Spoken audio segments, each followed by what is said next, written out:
लीला जी अपनी बहू को आज फिर आंगन में खड़े होकर डांट रही हैं। अरे क्यों री? सिया तुझे मना किया है ना, मिसेस गुप्ता से बात मत किया कर। तू बच्ची है, अभी तुझे नहीं पता कि किससे कैसी बातें करनी है। वो मिसेस गुप्ता इधर की बात उधर करने में 2 मिनट भी नहीं लगाती। चुगलखोर कहीं की। तेरी बचकानी बातें दो की चार बनाकर सबको सुनाती फिरेगी। इतने में बाबूजी भी आ जाते हैं आंगन में। अरे चिल्ला क्यों रही हो? बहुत समझदार है, जानती है सब, कैसे किससे क्या बात करनी है। अरे तुम्हें नहीं पता कुछ। सुनते सुनते सिया जाती है और किचन से मेज पर लाकर नाश्ता लगाने लगती है। नाश्ता देखकर लीला जी फिर सुनाने लगती हैं। अरे फिर बना लिए ये नूडल्स और पास्ता। अरे तू बच्ची है बहू, पूरी बच्ची है। तुझे यही बच्चों वाली चीजें ही पसंद आती है। बाबूजी वही नाश्ता देखकर खुश हो जाते हैं और झट से बैठकर खाना स्टार्ट कर देते हैं। अगले दिन शाम के वक्त सिया छत से कपड़े लाकर कुर्सी पर रखकर पड़ोस वाली मीरा आंटी की आवाज सुनकर उनसे तड़का लगाने के लिए मीठा नीम लेने चली जाती है, क्योंकि लीला जी को करी में मीठे नीम का तड़का बहुत पसंद है। पर कपड़े कुर्सी पर देख लीला जी को मौका मिल जाता है असली तड़का लगाने का।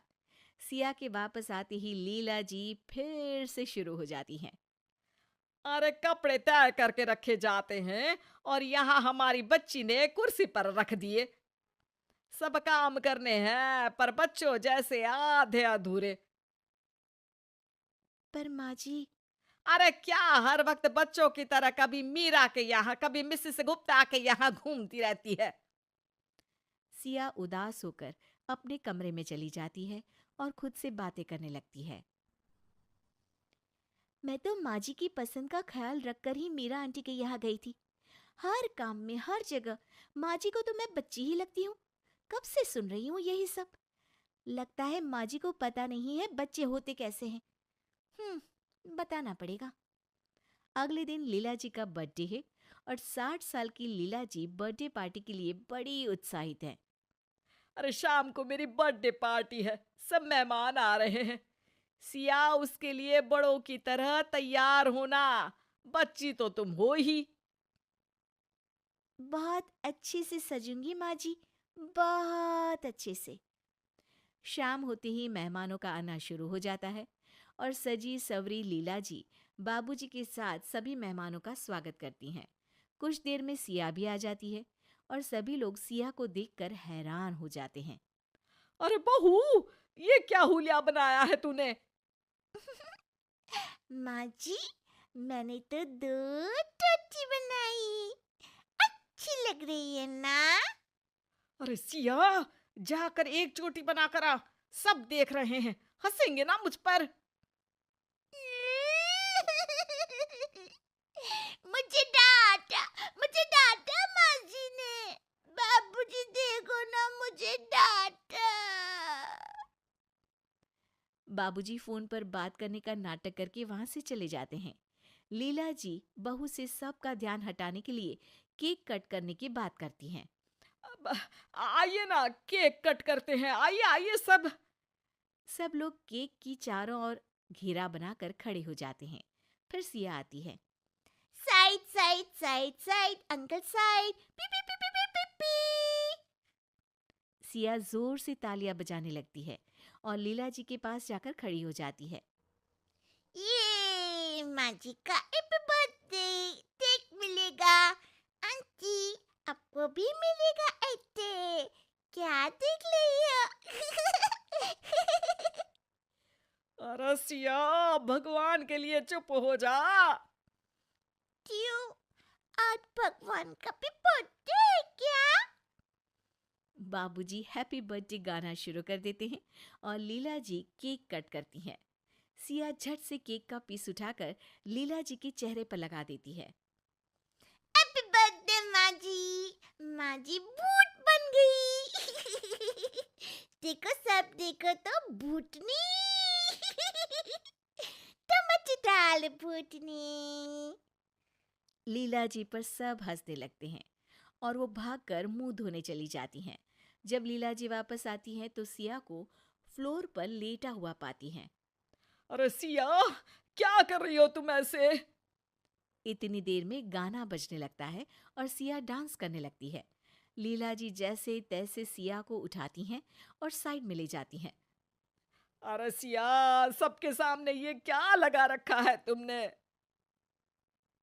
माँ जी, पाउडर, काजल, देखा मैं सुंदर।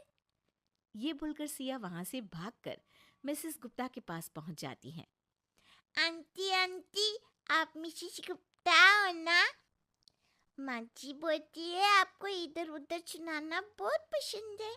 मेरे को भी पोएम सुनाने की है। लकड़ी की काठी, टाटे पे गोला। अरे लीला, क्या है ये? इसलिए बुलाया क्या तुमने हमें? इतने में सिया शर्मा अंकल के पास पहुंच जाती है। अंकल, आपके पेट को क्या हुआ? ये तो ढोलक के जैसा फूल गया है। आपके पेट में बेबी है क्या? टपक टप टप, मस्त ढोल बजेगा। शर्मा जी ये सुनकर वहां से चले जाते हैं और सिया खाने की मेज पर बैठे मेहमानों के पास पहुंच जाती है और सबकी प्लेट से खाने लगती है। आंटी, मेरे को गुलाब जामुन खाना है, लेकर आओ ना। तब से खा लियो, जाओ कुत्ती। इतने में सिया को एक बच्चे के पास टेडी बेयर दिख जाता है और वो रोना शुरू कर देती है। टॉय टॉय, मेरे को भी चाहिए। सिया जाकर उस बच्चे का टेडी बेयर खींचने लगती है और लेकर भाग जाती है। सभी मेहमान परेशान हो जाते हैं और लीला जी की इस शैतान बच्ची बहू से तंग आकर आधी पार्टी से ही चले जाते हैं। बस फिर पार्टी में बचते हैं सिया, लीला जी और बाबूजी। अरे बहू, हो गया या बाकी है कुछ? क्यों माँ जी? मैं तो बच्ची हूँ ना, आप ही तो बोलती है माँ जी। अरे समझ गई मैं, कोई बच्ची नहीं हो तुम। बड़ी समझदारी से ये समझाया है तुमने मुझे। सिया बाबूजी को हाई फाइव देती है और इतने में सिया के हस्बैंड श्याम आ जाते हैं और तीनों साथ में बोलते हैं, happy birthday. Happy birthday, happy birthday. वैसे सासू माँ, बुढ़ापे में भी लोग बच्चे जैसे ही हो जाते हैं ना, तो आप कितने साल की बच्ची हो गई? आला तो पतल, मैं कोई बच्ची बच्ची नहीं हूँ। टीना को उसके ससुराल वालों ने एक शादी में पसंद कर लिया था। अरे वो लड़की तो बड़ी प्यारी है, मेरे बेटे अमन के लिए बात चलाओ ना। बस फिर क्या था, किसी रिश्तेदार के दखल से दोनों की शादी हो जाती है। लेकिन शीना की सास पारुल और उसकी देवरानी आसपास ही रहते थे। शादी के बाद शीना कहती है, सुनिए जी, ये चौका छूने की क्या रस्म होती है, जानते हैं क्या आप? अरे नहीं यार, हाँ पर मम्मी को चाची से बोलते सुना था कि आज तुमको किचन की जिम्मेदारी देंगे, तो वो लोग आ रहे हैं खाना खाने हमारे घर। हे भगवान, ये कैसी रस्म है? साड़ी पहनकर किचन में खाना बनाना, ये तो कंप्यूटर की कोड को डिकोड करने से भी ज्यादा मुश्किल काम है। अरे चिंता क्यों करती हो, माँ है ना, सब संभाल लेंगी, वो बहुत समझदार है। शीना को भी पति की बात ठीक लगती है। वहीं घर पर शीना की चाची सास, ससुर और उनकी बहू खाने पर पहुंचते हैं। शीना की चाची सास उसकी सास से कहती है, अरे कहाँ है दीदी? आप अभी भी किचन में हैं क्या? रस्म बहू की है या आपकी? चाची की बहू कहती है, और हमारी चौका छूने की रस्म थी तो हम तो सुबह 4 बजे ही किचन में पहुंच गए थे। अरे तेरी ताई ने सर पर चढ़ा रखा है बहू को। शीना सबकी बात सुने बगैर सामने आती है। अरे आज तो तेरी चौका छूने की रस्म थी ना, तुम ही देर से आई हो। वो चाची मुझे ना साड़ी बांधने में देर हो गई। तो वक्त से उठा करो ना। पता है जब नई शादी है, रस्में होनी है, तो फिर थोड़ा कम आराम कर लोगी तो कुछ घट नहीं जाएगा। शीना की सास को बहुत बुरा लगता है कि चाची उसकी बहू से ऐसे बात कर रही है। अरे शीना, चलो किचन में, मैं तुम्हें समझा देती हूँ कि कैसे क्या करना है। देखो, मैंने सब बनाकर यहाँ रख दिया है, तुम्हें सिर्फ हलवा बनाना है। उसकी भी पूरी तैयारी कर दी है बेटा। बस किशमिश डालकर हलवा में मिलाकर लेकर आ जाना। बस फिर क्या था, एक एक कर शीना सारा खाना टेबल पर लगा देती है। अरे बहू ने इतना सब बना दिया, वाह जी वाह। तभी शीना बोल देती है, नहीं नहीं चाची, ये सब तो माँ ने बनाया है, मैंने तो सिर्फ इसे टेबल पर लगाया है। वो साड़ी पहनकर काम करना अभी थोड़ा मुश्किल होगा ना।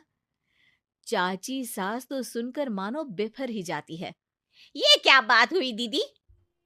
मैं जब शादी कर कर आई थी तो आप बड़ी थी, पर किचन में ना आप आई और ना माँ जी। हाँ, क्योंकि उस वक्त मैं बहू थी और मुझे सास के हिसाब से काम करना था। लेकिन अब मैं सास हूं तो मैं बहू को वैसे ही बनाऊंगी ना, जैसा कभी मैं बनना चाहती थी। खैर, चाची सास खाना खाकर वहां से चली जाती है। कुछ दिनों बाद, अरे शीना, ये क्या पहन रखा है? हे भगवान, इस परिवार में क्या हो रहा है? अरे क्या हुआ छोटी, इतना क्यों चिल्ला रही हो? इसने पहना क्या है? अरे दीदी, क्यों इतनी छूट दे रही हो? शीना जो कि सलवार सूट पहने खड़ी थी, चाची के गुस्से को देखते ही अंदर चली जाती है। देख छोटी, हम दोनों को आज की बहुओं से तुलना नहीं करनी चाहिए। वो दौर अलग था, आज का वक्त अलग है। देखिए दीदी, ये तो परंपरा है, हमारी सास ने हमें दी और आगे हमें अपनी बहुओं को देना है। ये क्या लगा रखा है आपने? आप तो पूरी संस्कृति ही खराब कर रही हैं। ये बोलकर चाची सास वहां से चली जाती हैं। शीना की सास चाची की बात से परेशान होकर रोने लगती है। तभी उसका पति वहां आ जाता है। अरे क्या हुआ भाग्यवान, फिर तुम्हारी देवरानी तुमको ताने देकर चली गई है क्या?